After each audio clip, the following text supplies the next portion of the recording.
마태복음 6장 19절로 24절의 말씀을 다 같이 한 음성으로 봉독하시겠습니다. 너희를 위하여 보물을 땅에 쌓아두지 말라. 거기는 조물과 동록이 해하며 도둑의 구멍을 뚫고 거기는 조미나 동록이 해하지 못하며 도둑의 구멍을 뚫지도 못하고 도둑질도 못하느니라. 내 보물이 있는 그곳에 내 마음도 있느니라. 눈은 몸의 등불이니 그러므로 내 눈이 성하면 온몸이 밝을 것이요 눈이 나쁘면 온몸이 어두울 것이니 그러므로 내게 있는 빛이 어두우면 그 어둠이 얼마나 더하겠느냐.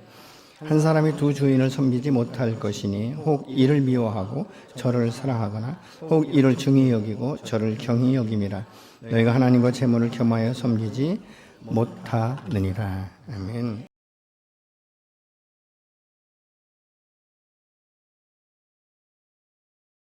우리 탈무드에 보면 보물에 관한 이야기가 나옵니다. 그 중에 한 가지가 뭐냐면 한 추장이 그 이웃에 있는 이 추장 마을을 완전히 그 전쟁을 통해서 이제 섬멸을 하거든요. 그리고 나서 그곳에 있는 모든 남자들은 노예로 삼고 여성들은 그래도 이제는 자유롭게 놓아주겠다. 그러면서 하는 말이 내가 너희들이 갈 때에 그냥 보내지 아니하고 너희 가정 가운데 있는 가장 이 소중한 보물이라고 생각되는 것들을 한 가지씩만 가지고 가라. 이렇게 이제 이야기를 했습니다. 그런데 대부분의 사람들은 그냥 자기 손에 들 만큼 이제 가지고 나왔는데 뭐 키도 그렇게 크지 않은 이제 좀 왜소한 한 여인이 큰 보따리, 자기보다 더 큰 보따리를 메고 오는지 끌고 오는지 이렇게 들고 나오니까 추장이 깜짝 놀라가지고 그 보따리 속에 무엇이 들어있는지 한번 열어보라고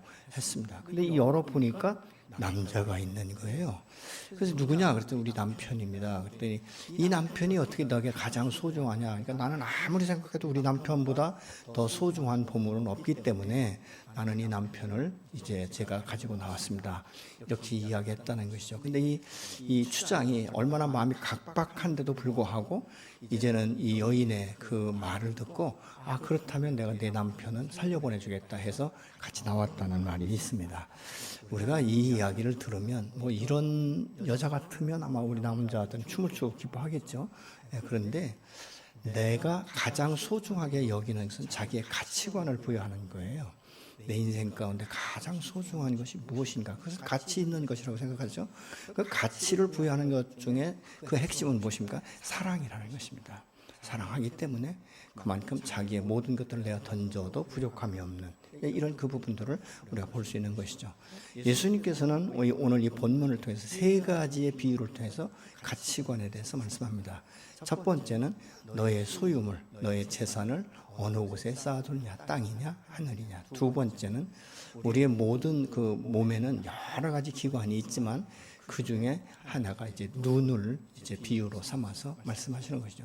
눈이 밝고 어두운 것에 따라서 무엇을 선택하는가, 무엇을 바라보는가, 이런 것들을 지금 이야기하고 있습니다. 세 번째는 한 사람이 두 주인을 섬길 수 없다. 이 말은 두 주인을 다 흡족하게 섬길 수 없다. 이렇게 지금 말씀하고 있는 것이죠. 그래서 우리가 무엇을 선택하느냐는 그 마음의 쏠림이 어디에 있는가, 그 마음 중심이 어디에 있는가를 우리가 알아볼 수 있게 되는 것이죠. 남들이 보기에는 별것 아닌 것 같지만 내게는 그것이 가장 소중할 수 있게 되는 것들을 우리가 보게 됩니다.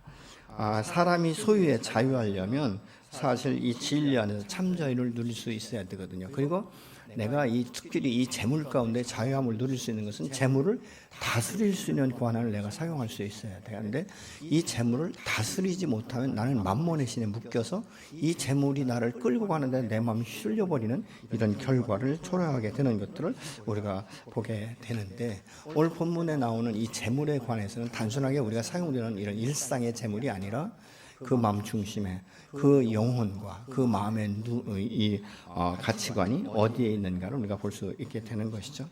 사랑하는 것은요 굉장히 애착을 느껴요. 뭐 여러 가지가 있습니다. 제가 먼저 있던 그 교회에서 신방을 다닐 때 보니까 어떤 분은요 나를 얼마나 좋아하는지 아침마다 일어나면 난을 다 꺼내가지고 닦아가지고 그리고 한겨울에도 거기에 난로를 피고 온도를 다 맞춰주느라고 얼마나 수고하는지 몰라요. 그래서 제가 생각할 때 야 저걸 보고 즐기는 것인데 저것은 조금 도에 지나친 것 같다. 왜냐하면 그냥 난을 다른 사람은 만지지도 못하게 하는 이런 그 모습을 본 적이 있습니다.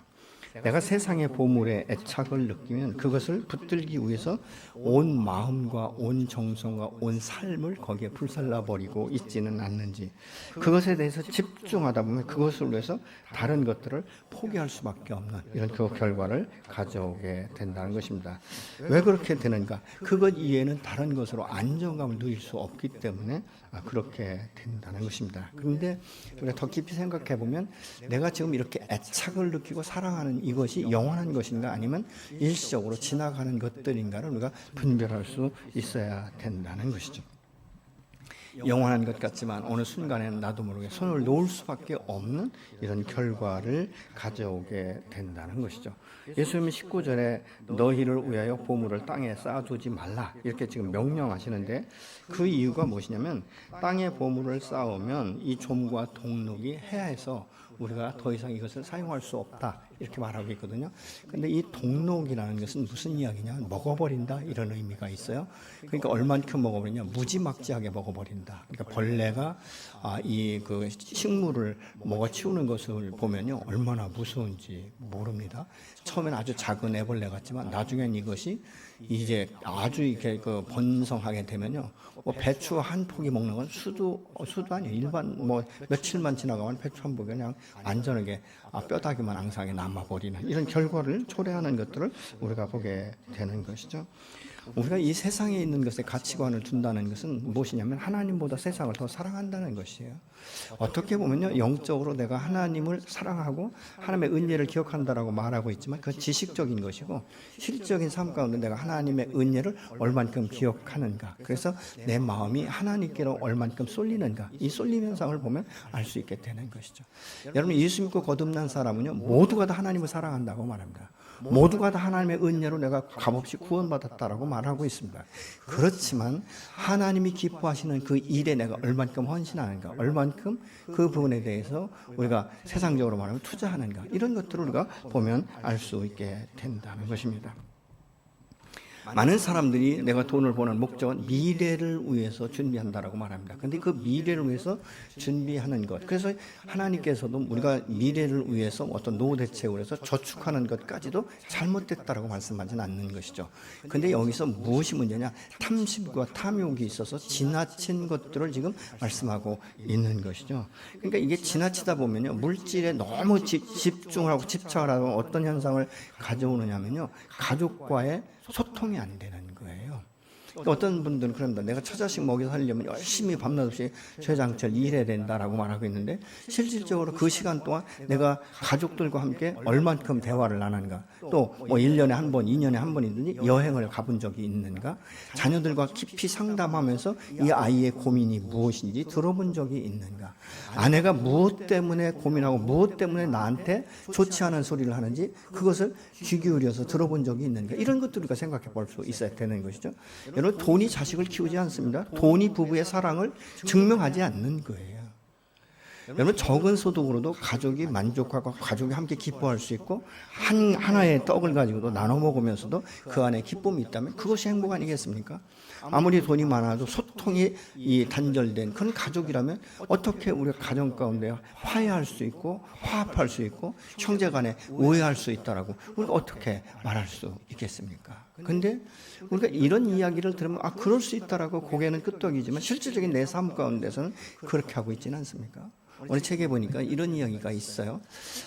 이 부모가 사업을 하니까 돈을 굉장히 많이 버는 거예요. 근데 자식이 달라고 하는 모든 것들을 하나도 아낌없이 다 나눠줬다는 거예요. 근데 어느 날 학교에서 연락 오기를 당신 아들이 마약을 하고 있다. 그리고 당신 아들이 굉장히 탈선했다. 이런 이야기를 듣고 소스라치게 놀라서 학교를 따라갔어요. 가서 아이에게 이제 모든 것을 수습하고 아이에게 물어봤습니다. 너는 아버지가, 네 아빠가 너의 모든 필요를 채워줬는데 왜 이렇게 속을 새기냐? 내가 깜짝 놀랐다. 내가 너한테 안 해준 게 뭐냐? 이렇게 이야기를 했다는 거예요. 그러니까 아들이 뭐냐면 아버지는 나를 돈으로 키웠지 아버지의 정으로 키웠습니까? 내가 외롭고 내가 고독할 때 아빠는 나한테 한 번도 질문하지 않았습니다. 다른 아이들은 가족과 함께 여행을 간다고 그렇게 떠들썩한데 아빠는 모든 것을 돈으로 해결하려고 하고, 이런 그 부분에 있어서 나는 아버지로부터 사랑받은 적이 없습니다. 이런 이야기를 했다는 것입니다. 여러분, 부모의 입장에서는 억울하죠? 그죠? 얼마나 억울합니까? 내가 무엇 때문에 그렇게 불철주야 노력을 했는데, 누구 때문에 그랬는데, 그러나 아이가 받는 것은 그것을 사랑이라고 하지 않았다는 것입니다. 여러분, 자녀를 돈으로 양육할 수 없습니다. 여러분, 부부간에 돈이 화목하게 할 수 있는, 행복하게 할 수 있는 조건은 될 수가 없는 것이죠. 여러분, 물질을 주다 보면 자기도 모르게 갑질을 하게 되는 거예요. 내가 이렇게 너한테 돈을 줬네, 내가 너에게 이렇게 쏟아 부었는데 무엇이 불만이 많냐, 이렇게 말을 하는 경우가 있는 것들을 우리 주변에서 볼 수 있지 않습니까? 왜 사람이 이 물질에 대해서 집착하는가? 그것에 안정감을 두기 때문에 그래요. 이 안정감을 두는 것은 사실은 우리가 이 생각해 보면요, 사실 물질 때문에 내가 안정감을 갖는 것은 한계가 있지 않습니까?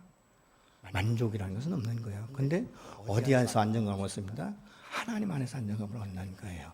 내게 평강을 주고 내 그 깊은 이 샘에서 정말 생수의 강이 넘쳐나도록 나에게 날마다 은혜 위에 은혜를 더하시는 그 진리 가운데 내게 기쁨을 주고 행복을 주고 만족을 주고 나의 가족을 품을 수 있는, 용납할 수 있는 용기, 이 그릇을 만들어내시는 그 여호와, 사신 여호와가 나와 함께 동행하시기 때문에 우리가 얼마든지 불평과 원망을 쏟아부을 수 있는 그 형편에서도 하나님께 감사할 수 있는 것은 상대방이 있기 때문에 내가 살아있다는 것이죠. 여러분, 어떻게 보면요, 사실 우리 가정 가운데 내 육체가 연약하면 하나님 앞에 기도가 더 됩니다. 가족이 아프면 기도가 되지 않습니까? 않습니까? 그러니까 우리가 어떤 때는 이 연약함 자체도 우리가 하나님 앞에 감사할 수 있는 거예요. 이런 것들을 우리가 볼 수 있다는 것이죠. 그런데 오늘 본문에서 보면 너희를 위해 땅에 보물을 쌓아두지 말라, 이 말은 너희가 땅의 것에서 모든 것을 만족을 얻고 이것은 영원한 것이 아닌데도 불구하고 거기에 너의 삶과 시간과 모든 것들을 지나치게 투자하지 말라, 이렇게 지금 말씀하고 있는 것입니다. 왜냐하면 그 모든 것들은 영원한 것이 아니기 때문에 그렇다는 것입니다. 그래서 우리가 이렇게 살다 보면 그 결과가 뭐냐면 열매 없는 가을나무처럼 되어버린다는 것입니다. 여러분, 나무가 열매를 맺기를 아주 굉장히 눈여겨보지 않습니까? 그런데 가을에 막상 수확을 얻으려고 가보니까 나무에 아무런 열매가 없는 거예요. 그럼 어떻게 합니까? 찍어버릴 수밖에 없는 이런 경향을 우리가 볼 수 있게 되는 것이죠. 그래서 우리가 이 세상을 살아갈 때 그러면 아무렇게나 그냥 살아가야 되냐? 아니요. 게으른 것을 주님은 원치 않습니다. 여호와께서 뭐라 합니까? 게으르면 먹지도 말라고 말씀하고 있지 않습니까? 근데 게으른 것이 무엇입니까? 아이고, 좀 더 자자, 좀 더 눕자, 좀 더 편하게 살자, 이런 주의예요. 그러니까 일도 하지 아니하고 모든 것들이 무슨 일용할 양식 하늘에 떨어지듯이 이런 무의도식하는 이런 이 삶을 하나님은 절대 원치 않습니다. 하나님의 사람은 부지런히 일하고 열심히 일하고 하나님의 그 때가 되면 하나님의 영광을 위해서 주님 앞에 나가서 예배를 드릴 때도 정말 자신을 그 은혜에 감사하는 마음으로, 주님을 사랑하는 마음으로 헌신되어지는 이런 그 모습들을 하나님은 원하시는 것이죠. 그래서 주님은 이렇게 말씀합니다. 잠언 6장 6절로 8절의 말씀을 같이 보시겠습니다. 게으른 자여 개미에게 가서 그가 하는 것을 보고 지혜를 얻으라. 개미는 두려움도 없고 감독자도 없고 통치하는 자도 없으되 먹을 것을 여름 동안 예비하여 추수 때에 양식을 모으느니라.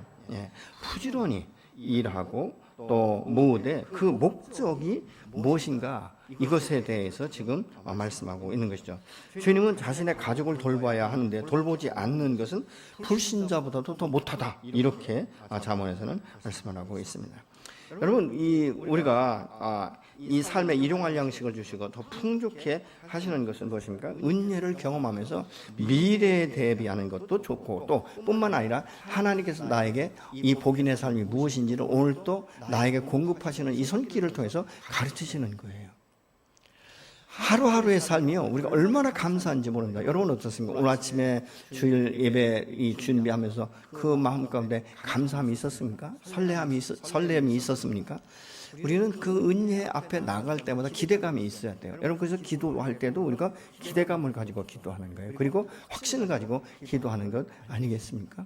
내가 오늘날까지 살아있는 것, 이 에베네셀의 하나님, 나를 여기까지 인도하신 하나님이 계시기 때문에 그런 것 아니겠습니까? 그래서 우리의 삶은요, 오늘 하루에 만족하는 삶으로 우리가 계속적으로 나가야 돼요. 그러면 미래에 대해서는 무엇입니까?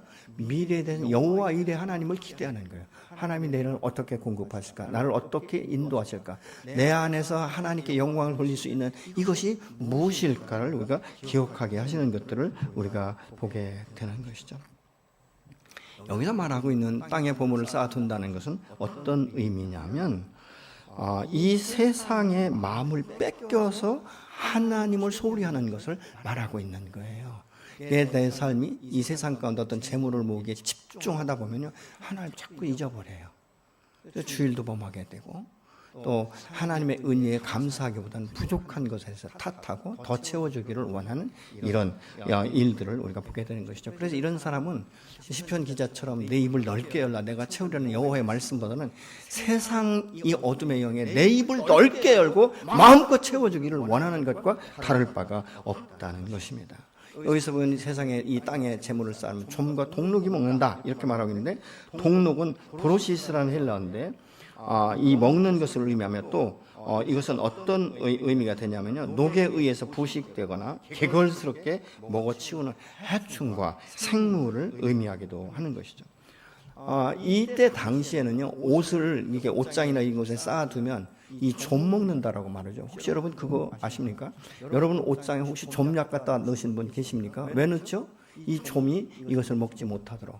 어떤 교회는요, 뭐 요즘에는 뭐 그렇지 않은지 모르지만 과거에는요, 옷을 어쩌다 한번 비싼 거 좋은 거 사면 사람들이 그걸 날마다 입어야 되는데 이걸 못 입는 거예요. 그러니까 꼭 중요한 어떤 행사가 있을 때 입으려고 옷장에 넣는데 나중에 입으려고 옷을 꺼내 보니까 구멍이 난 거예요. 뭐죠? 좀이 먹어버린 거예요. 이런 경우가 있는 것들을 가보지 않습니까? 여러분 열심히 곡식을 모았는데 이 쥐가 구멍을 뚫고 들어가지고 그걸 쏠락쏠락 다 빼가는 거예요. 또 어떻습니까? 도둑이 들어가지고 아주 그 깊고 은밀한 곳에 숨겨놨는데 도둑이 어떻게 알고 가져갔는지 그걸 아주 중요한 이런 예물 같은 거, 이 중요한 것들을 다 도둑질해가는 이런 그 부분들을 우리가 볼 수 있다는 것이죠. 그럼 오늘날 우리는 어떤가? 우리가 오늘날은요, 참 이런 모든 것들이 방배하는 시스템이 너무 잘 돼 있지 않습니까?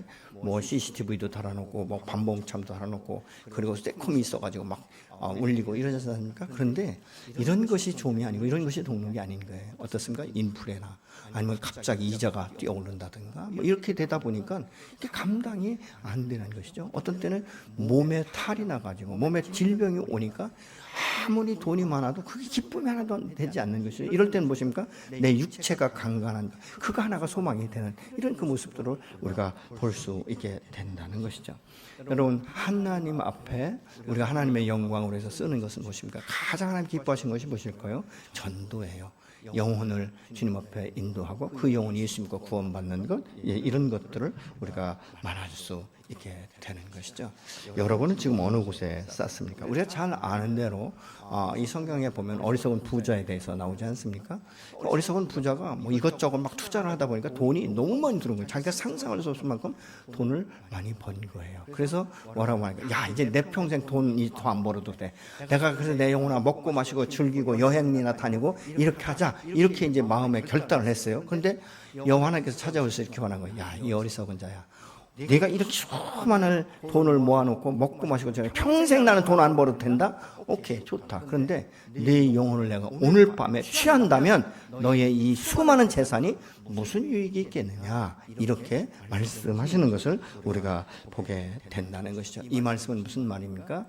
물질이라는 것은 내 안에 내 삶 가운데 도움이 되지만 영원한 것은 아니라는 것이죠. 영원한 가치가 그 안에 있는 것이 아니라고 말씀하고 있습니다. 사실 우리는 모든 사람이 공술의 공수호라는 걸 알고 있어요. 모르는 사람 없죠? 혹시 모르시는 분 계십니까? 공술의 공수가 뭔지. 근데 우리는 이것은 지식으로는 알고 있지만 내 삶 가운데는 그렇지 않다는 것이죠. 세상 사는 날 동안 어떻게든지 움켜 붙들고 이 손을 펴지 않는 이런 그 모습을 우리가 볼 수 있게 되는 것이죠. 그래서 6기 1장 21절은 이렇게 말합니다. 이렇게 말하였다. 모태에서 빈손으로 태어났으니 죽을 때에도 빈손으로 돌아갈 것입니다. 주신 분도 주님이시요 가져가신 분도 주님이시니 주님의 이름을 찬양할 뿐입니다. 이렇게 말씀하고 있어요. 누가복음 12장 15절은 말합니다. 삼가 모든 탐심을 물리치라. 사람의 생명이 그 소유에 넉넉함이 있는 것이 아닌다. 이렇게 말씀하는 것을 보고 있어요. 많이 모으고 계속적으로 모으는 것은 뭐라고요? 탐심이라는 거예요. 탐욕이라는 거예요. 여러분 이 식탐이 있는 사람을 보면요, 배부르다 하면서도 계속 먹어요. 저는 어떤 때 보면 재미있는 사람을 봐요. 더 이상 못 먹어요. 목사님 목까지 찼어요. 근데 또 먹는 거 보면 또 잘 먹어요. 커피숍에 가면 커피 다 마시거든요. 목이 찼대요. 더 이상 안 들어간대. 근데 먹잖아요. 참 이게 묘한 거예요, 사람이. 그리고 나서 어떻습니까? 집에 가면 소화제 드셔야 되죠. 소화제. 이런 거예요. 왜냐하면 사람의 욕심은 끝이 없다는 거예요. 물질욕도 마찬가지. 끝이 없습니다. 이만큼만 있으면 참 좋겠다. 너무너무 좋겠다. 너무너무 감사하겠다. 근데 그것이 채워지면 또 다른 욕구가 생기는 것들을 우리가 반복적인 욕구를 우리가 보게 되는 것을 알게 됩니다. 근데 재밌는 것은요, 이런 사람도 자기 인생 가운데 문제가 생기면 어떤 육체의 질병이 있다든가 사업이 어려워진다든가 이자율이 높아서 그 이자를 감당할 수 없게 되면 하나님 앞에 나와 기도합니다. 필요를 채워주기를 기도하고 있지만 실질적으로 사용되는 건 굉장히 자기중심적이고 이기적으로 자기만을 위해서 쓴다는 것이죠. 하나님의 영광을 위해서 헌신하거나 하나님의 영광을 위해서 드려지는 이런 부분에 대해서는 너무너무 인색한 이런 모습들을 우리가 볼 수 있게 되는 것이죠. 이것은 무엇입니까? 하나님의 주권과 통치권을 무시하는 거예요. 주신이도 하나님이요 거두신이도 하나님이라고 말하고 있지만 실질적인 이것이 나의 생각과 느낌이 아니라 나의 삶 가운데 어떻게 적용되고 있는가를 우리가 볼 수 있게 되는 것이죠. 하나님의 주권을 인정하고 하나님의 은혜를 내가 정말 기억한다면, 나는 하나님의 은혜 없이는 하루도 살 수 없어요. 이런 고백이 있어진다면 우리는 하나님의 나라와 하나님의 영광과 하나님의 그 사업의 확장을 위해서 주님 앞에 헌신하고 드려질 수 있어야 되지 않겠습니까?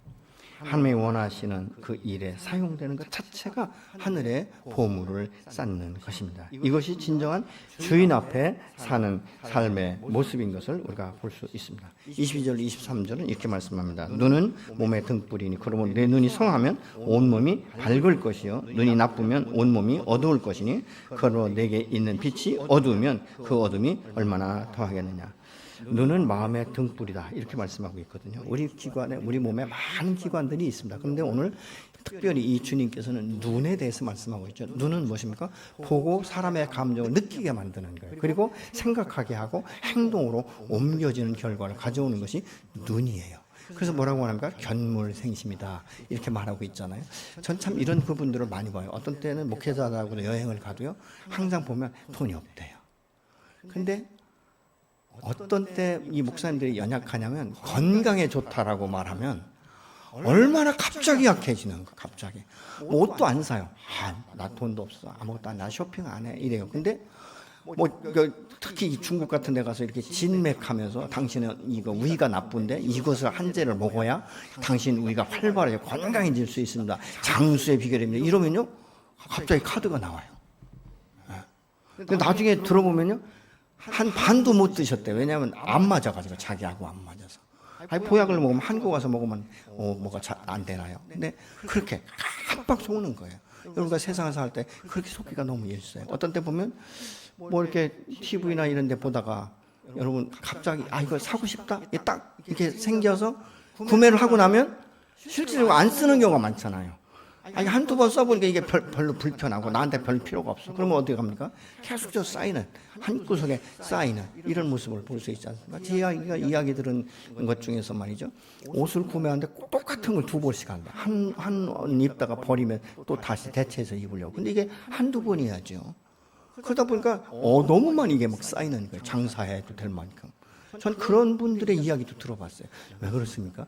탐심이에요. 지나친 거예요. 이런 그 부분들을 우리가 볼 수 있죠. 근데 참 사람이요, 남의 얘기는 쉽게 이해를 해요. 근데 정작 내 삶 가운데서는 내가 그렇게 반복적으로 하고 있는 것을 몰라요. 그리고 굉장히 합리화시키는 이런 그 모습들을 우리가 볼 수 있다는 것이죠. 이 본문에서 말하는 눈은 눈을 넘어서서, 이 육신의 눈을 넘어서서 이 마음의 눈, 그리고 영의 눈을 지금 의미하고 있는 것입니다. 눈이 밝으면요, 먼 곳도 정확하게 볼 수 있습니다. 그렇죠? 근데 눈이 흐리면 이게 희미해가지고 분별력이 없어져요. 여러분, 운전할 때도 어떤 때 보면 정확하게 보이면 사고가 나지 않습니다. 근데 희미하게 어떤 때는 막 물체가 막 겹쳐서 보일 때가 있거든요. 피곤하거나 이럴 때 보면 눈이 희미하고 침침해가지고 이게 막 겹쳐 보여요. 그러다 보면 어떻습니까? 불안정한 운전을 할 수밖에 없는 이런 결과를 가져오는 것들을 우리가 보게 되는 것이죠. 이 예수님이 말씀하신 건 이것이에요. 너의 인생을 살아야 돼. 너의 영의 눈이 밝아야 된다는 것이죠. 이것이 영적으로 너에게 유익한 것이냐, 이것이 하나님께 영광이 되는 것이냐, 이런 것들을 지금 말씀하고 있는 거예요. 많은 사람들이 왜 올바른 곳에 투자하지 못하고 이 썩어 없어질 땅에 투자하게 되는가? 눈이 어둡기 때문에요. 영적인 눈이 어둡고 분별력이 없기 때문에 그런 것들을 우리가 보게 되는 것이죠.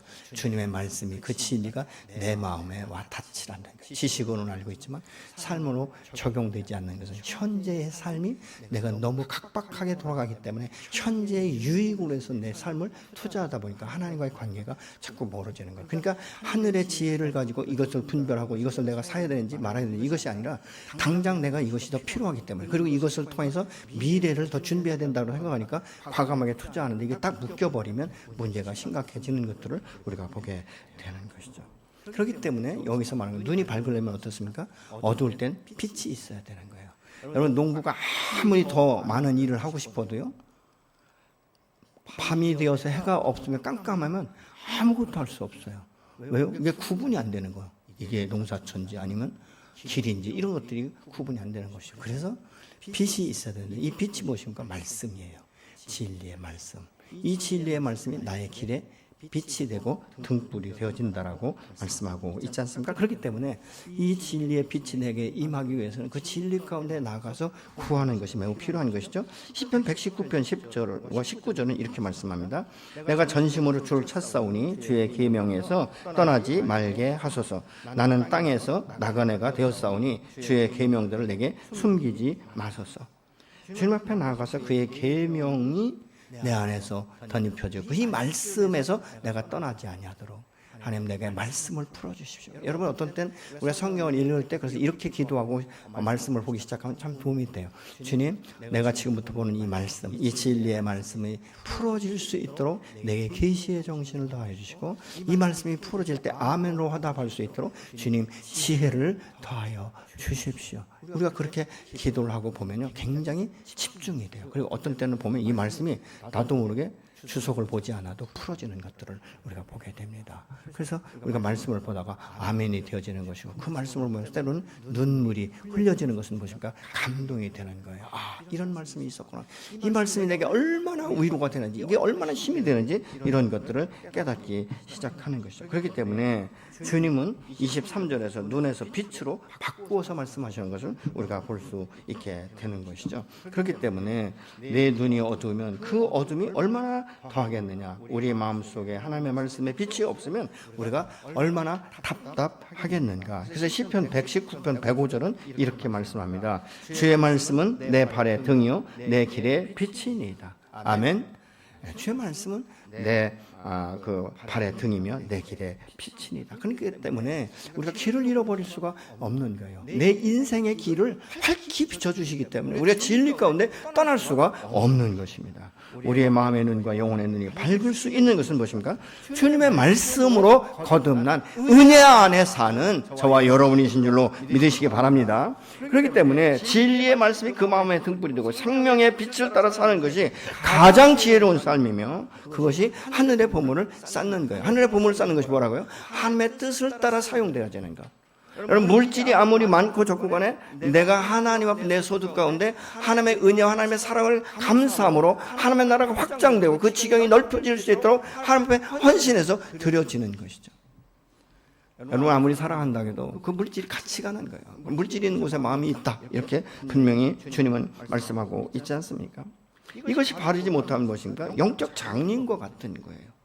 하나님과 분리된 삶을 살 수밖에 없게 된다는 것이죠. 이 삶 속에 이 곤경의 날이 닥치면 하는 고백이 이렇게 말합니다. 하필 이런 일이 왜 내게 일어날 수 있는가? 왜 내게 이런 엄청난 일이 닥칠 수 있는가? 그러면서 하는 말이 내가 이런 날이 올 줄 알았더라면 이렇게 살지 않았을 것인데 라고 후회하는 사람들이 한둘이 아닌 거예요. 저는 이 목회를 하다 보니까 그 환우들을 많이 만나잖아요. 특별히 이 중병에 걸리신 분들이 병원에 입원하셨을 때 가자는 말이 이것입니다. 목사님, 제가 인생 잘못 살았어요. 내가 젊어서는 어떻게든지 돈을 많이 모아서 좀 자력으로 일어나고 자수성가하고 우리 자녀나 우리 가족에게 참 넉넉한 이 삶을 살기 위해서 제공을 하려고 그렇게 불철주야 모르게 했는데 지금 와서 생각해보니까 그것이 다 헛것인 것 같아요. 내가 차라리 가족들과 더 많은 시간을 가지고 함께 대화하고 함께 정말 기뻐할 수 있는 이런 시간들을 더 많이 가질 걸 그랬어요. 이렇게 말씀하시는 분들이 의외로 많아요. 근데 더 놀라운 것이 뭔지 아십니까? 그 질병에서 헤어나오면 전과 똑같이 동일하게 사는 사람이 더 많아요. 회개하고 돌아서서 정말 진리 가운데 바르게 사시는 분도 계시지만 이런 분들보다는 똑같이 과거처럼 그렇게 사시는 분들이 더 많은 것을 저는 많이 보았습니다. 사람이 왜 하나님과의 거리를 두는지 여러분 생각해 보셨습니까? 아직은 내가 건강하기 때문에, 아직은 내 힘으로도 모든 것을 할 수 있기 때문에, 하나님께 굳이 기도하지 않아도, 하나님의 말씀을 굳이 내가 암송하지 않아도, 내 뜻대로 내 속에는 옳은 대로 결정해도 부족함이 없다라고 생각되는 이 과신 때문에 그런 것입니다. 이것은 하나님을 신뢰하는 것이 아니라 자기 신뢰예요. 여러분, 우리가 한 발만 뒤로 물러서 생각해 보세요. 내가 오늘 돈을 벌 수 있고 일할 수 있는 힘은 어디서부터 나오죠? 나의 생명으로부터 나오는 거예요. 내 건강으로부터 나오는 거예요. 하나님이 내 생명을 멈추게 하셨으면 나는 오늘을 살 수 없는 거예요. 하나님이 내 육체에 병들게 하시면 나는 오늘을 기쁨으로 살 수 없는 거예요. 그 일을 감당할 수 없게 되는 거예요. 그렇기 때문에 우리가 여호와를 바라보는 눈이 정확해야 됩니다. 모든 것이 하나님께로부터 왔고 모든 것이 하나님의 은혜로다. 내가 사는 것도, 돈을 벌 수 있는 것도, 직장을 주신 것도, 이런 사람 동역자를 만난 것도, 또 직장에서 동료를 만난 것도 모두가 다 하나님의 은혜다. 이렇게 생각을 해야 되는 것이죠. 어떤 분들은 돈 때문에 자꾸 직장을 이리저리 옮기시는 분들이 있어요. 근데 여러분, 그렇게 옮기다 보면 어느 직장에도 안정감을 가질 수 없어요. 좀 힘들어도 그 가운데 견디고 버텨나가고 그것에서 승진도 되어지는 것이고 그것에서 인정받는 것이고 그럴 때 존중받는 것이고 자기에게는 큰 보람이 되는 거예요. 전 직장을 자주 옮기시는 분들 보면 왜 저렇게 옮기실까? 그러니까 이게 자주 옮기다 보니까 다 낯선 거예요. 어디 곳에 가도 정을 줄 수가 없는 거예요. 그러다 보니까 자기가 외톨이 같아. 그러니까 이제 이게 어려운 거예요. 근데 이게 젊은 날은 그게 가능할 수 있을지 모르지만 나이 먹으면 어디 가서 사람 만나는 거 교제하고 관계하는 것이 얼마나 힘든지 몰라요. 그렇기 때문에 우리가 하나님의 사람답게 사는 것 매우 중요하고요. 또 하나는요. 사탄이 나를 넘어뜨리는 것은 어느 날 갑자기 무슨 큰 태풍이 와서 그렇게 몰아치는 경우도 있지만 대부분은요. 그렇지 않아요. 이 사단은요. 얼마나 살금살금 기어들어오는지 몰라요. 나도 모르게 내 마음 가운데 와서 적시기 시작하고 스며들기 시작하는 거예요. 그러다 보면 어느새 내 마음의 주인으로 자리 잡는 것을 우리가 보는 거예요. 그래서 우리가 깨어 있어서 근신하는 이런 역사가 있어야 될 줄로 믿습니다. 죄를 다스릴 수 있어야 돼요. 이 사단의 역사, 사단이 내게 다가오는 것들을 우리가 영안을 통해서 볼 수 있어야 되는 것이죠. 창세기 4장 7절을 같이 보시겠습니다. 내가 선을 행하면 어찌 낯을 들지 못하느냐. 선을 행하지 아니하면 제가 문 앞에 엎드려 있느니라.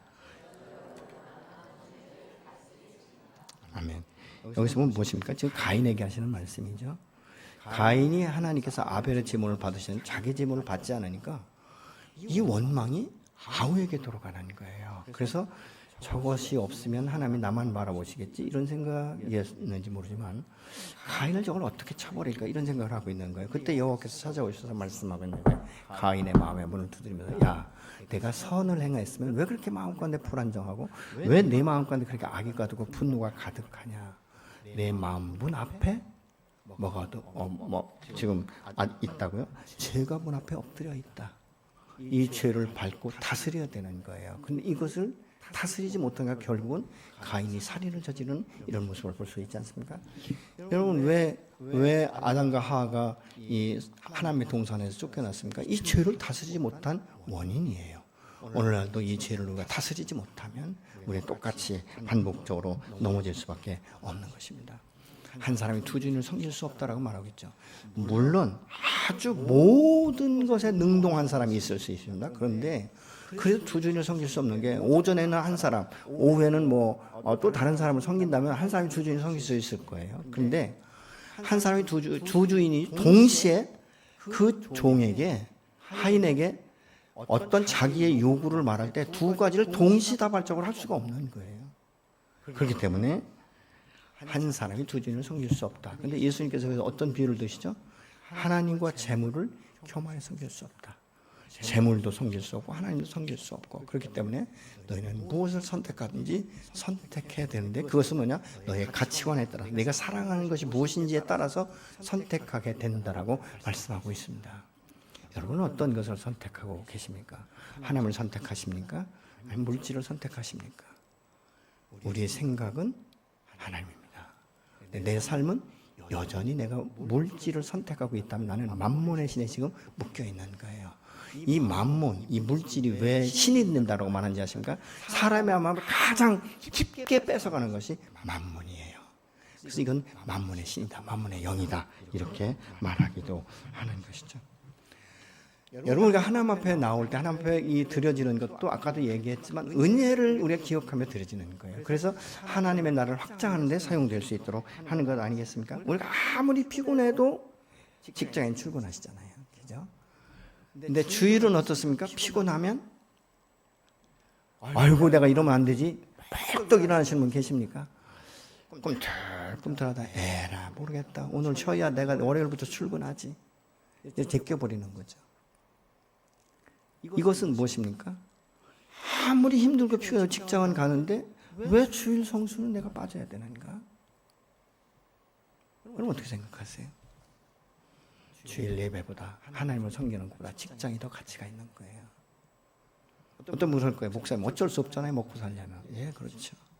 여러분 먹고 사는 건 매우 중요합니다. 근데 직장에 갔을 때 내 영이 피곤하고 내 마음 중심이 피곤해서 무너지기 시작하면 여러분 그거 기쁨으로 감당할 수 없습니다.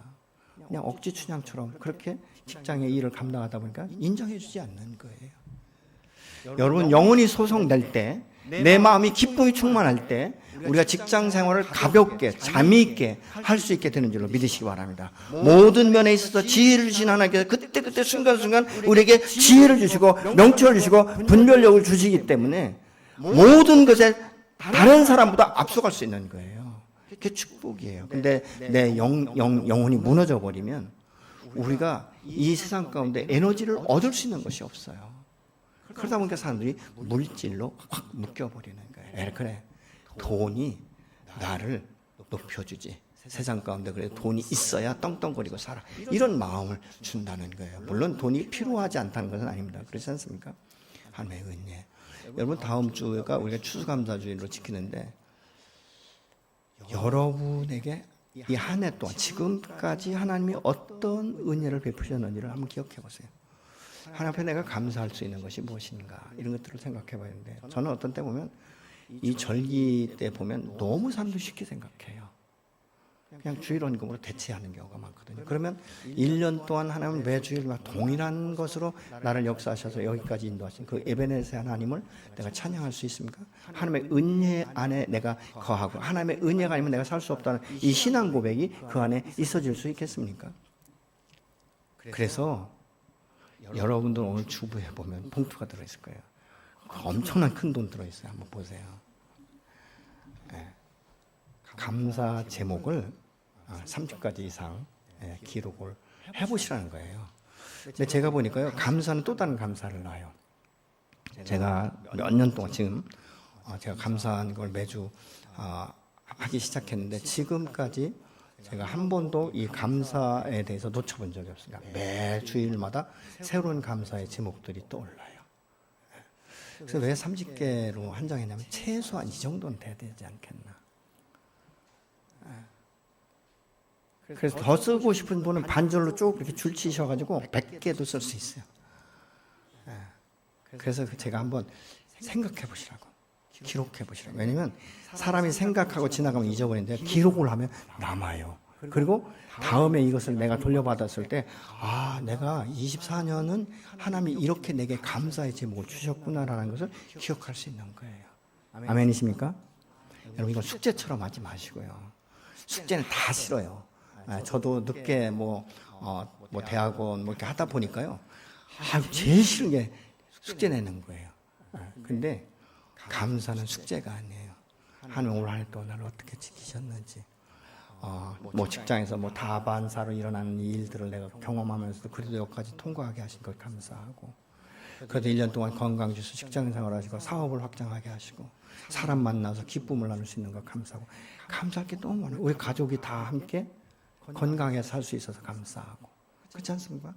한번 적어보세요. 적어보시면 여러분들에게 큰 은혜의 시간이 될 거예요. 그러면서 어떤 그 한 분이 저에게 이런 지혜를 주시더라고요. 목사님, 제가 그냥 선물 하나 준비할 테니까 좀 성도들에게 선물을 줬으면 좋겠어요. 그래서 제가 교회에서도 좀 준비를 해서 30가지 이상 기록하신 분들 중에서 무작위로 제가 뽑아서 한 5분에게 선물을 좀 다음 주에 드릴까 생각을 하고 있습니다. 그래서 봉투에 담아 드리는 거예요. 봉투에다 이름 써가지고 내시라고. 그래서 30가지 이상. 그래서 다음 주에 제가 그렇게 하려고 생각합니다. 한번 쭉 일주일 동안 생각하시면서 감사의 것들을 한번 생각해 보십시오. 그러면 감사는요, 또 다른 감사를 하고 하나의 감사 제목이 나오면 그 다음에 줄줄이 쭉 이렇게 나오는 것들을 우리가 볼 수 있게 됩니다. 꼭 기억하시고 다 함께 우리가 기뻐할 수 있는 그런 시간이 되었으면 좋겠습니다.